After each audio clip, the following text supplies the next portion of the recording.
Get a degree, work really hard, climb the corporate ladder, and enjoy your retirement at the ripe age of 70 years old when your health problems keep you stuck at home. Oh my God, that sounds miserable. And to make it worse, young people nowadays can hardly stay afloat. Hi, my name is Kyle, and today we will be going through how expensive a life of average comfort is today and how you can optimize it to improve the foundation in which you can build on moving forwards.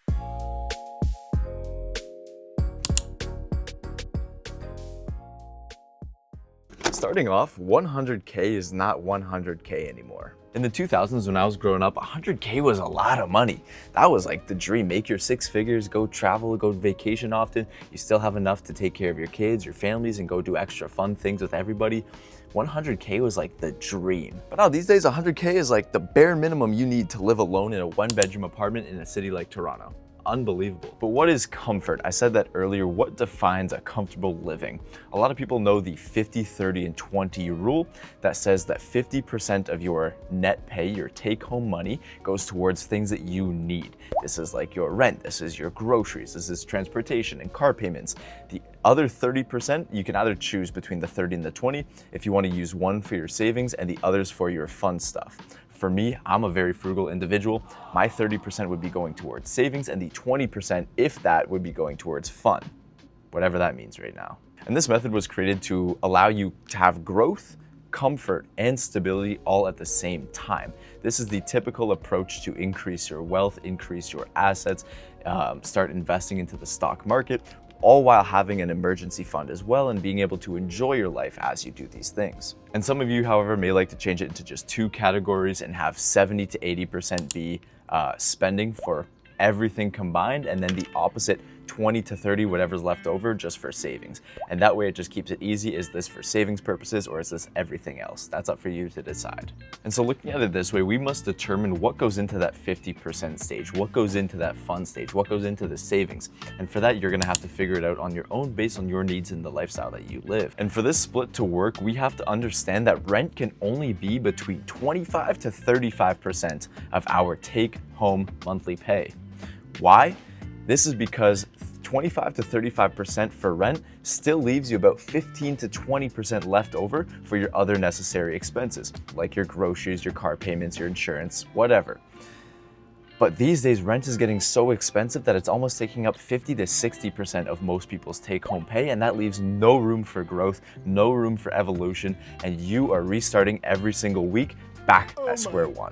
So if that is you and you are currently sitting between 50 to 60% of your take-home pay is on rent, you are simply spending too much money. I hate to break it to you. You probably know that. I don't need to be the one telling you that, but you are spending way too much money. You either need to, one, figure out how to reduce your expenses, reduce your rent, or number two, figure out another way to make money. And usually that is the easier option. So using Toronto as an example, let's use an average apartment cost of about $2,000 per month. This is on the lower end of things, but we are scraping the barrel here. So just for the sake of this argument, $2,000 away for rent. Now, what are your other expenses? Your groceries, your gas, your transportation, your insurance, everything else? Let's average that somewhere between $1,500 to $2,000 per month. Now that right there already, you're looking at $3,500 to $4,000 per month on your necessities. And if you want to follow that 50, 30, 20 rule, that means that 50% of that is for your needs, which means you must be taking home $8,000 a month to live that lifestyle comfortably. Is that you right now? Probably not. Now for the savings portion. For me, as I said previously, I am a very frugal individual. I would use 30% as my savings as a bare minimum. So using that 30%, we have to determine where does that go? Is that going to the emergency fund? Does that go to the TFSA? Does that go towards your sinking funds or your saving funds, your travel fund? Where does that go? Most people like to allocate their funds first to their emergency fund for the reason of simply having stability. If you get fired, if you get laid off, if your job is your only source of income and that suddenly gets removed, now you still have 6 months of your expenses ready to prepare yourself for whatever's coming next. But some people also like to be in the stock market to make investments, because there you can actually achieve anywhere from 6 to 10 to 12 or even more percentage per year of interest growth. Now, if you do have the emergency fund and you are investing, the third option typically is for people to have their savings funds, their sinking funds. funds set aside for car payments if their car breaks down, or if they want to go on vacation. Doesn't matter what it is, that is a tertiary aspect of where you can put your money in that 30% savings fund. Now the other 20%, this is for fun things. This is for your subscriptions, your entertainment, your eating out. Some people consider fun, some people call that necessary. Figure that out on your own. But these are things that you want to do to increase the quality of life in your lifestyle. Now we're gonna do a breakdown. We are going to be using 100 grand salary as an example, and also 70 grand as an example. And we're gonna figure out how the average comfort really works in today's day and age in Ontario, Canada. Please note that this may be different state by state or province by province, depending on where you are living. So when you make about $100,000 per year in Ontario, that nets you usually somewhere between $70,000 to $74,000 a year take home, which equates to about $6,000 per month. So let's see how that adds up. We first have our rent, which is $2,000, again in the bare minimum place in Toronto.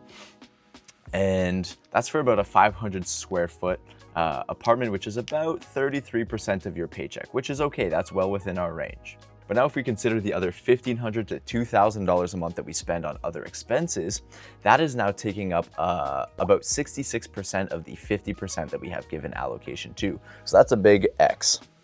We don't want that. So if we go by that rule, and now instead of using 50% like the rule states, we're now at about 60%, we only have about 33% left to play with. So however you want to allocate that between fun and your savings is completely up to you. But again, as a frugal individual, I am leaning more towards the investment side of things. So here I'll put about 20% of that 33% into my savings and investments. That will get me around $1,200. And then the other $780 will go towards the fun things that you want each month.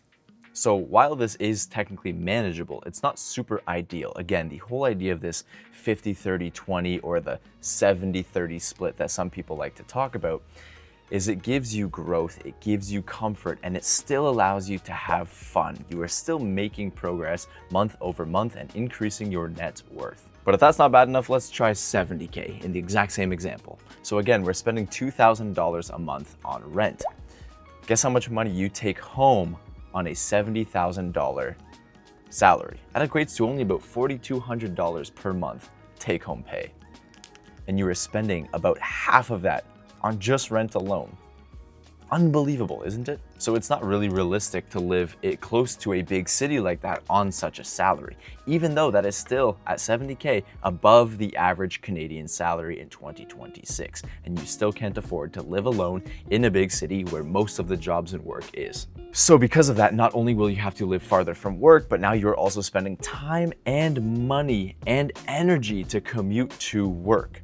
So not only are you now digging into the rest of the money that you don't have to commute to work, you're also spending your time, which is taking away from the time that you can spend building a side hustle, building a business, something that will break you out of that job.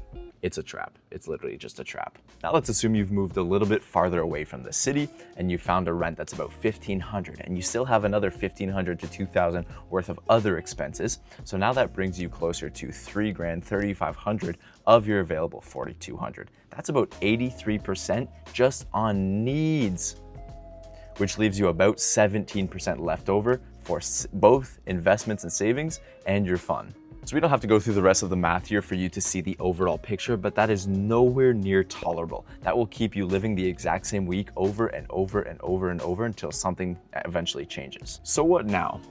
The way I see it, the world is forcing us to start our own businesses. Not many people are able to do that. Not many people can stick with it long term. They're making it a necessity to live just more than a surviving, stay afloat lifestyle. The way cost of living has gone up over the past 5, 10, 15 years has been insane. And the only way we will be able to keep up with that is either one, doing really well with your investments, or number two, starting a profitable business in which you can get returns well over 100%. And the worst part about all of this is that when you get a pay increase at work, it's barely just to cover the year-over-year inflation, which means that you technically don't keep getting pay raises. You keep working the exact same hours and doing the exact same work for less pay as time goes on, because your dollars that you make have less value every single year. So it looks like a pay raise is even technically a demotion, depending on how bad inflation is. So what I want you to do is consider this lifestyle that you are currently living. Is this something you want to keep doing? Are you satisfied with this lifestyle?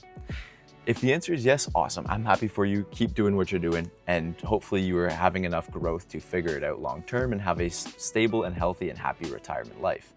But if the answer is no, I would really like you to evaluate how that makes you feel and what you specifically can do about it.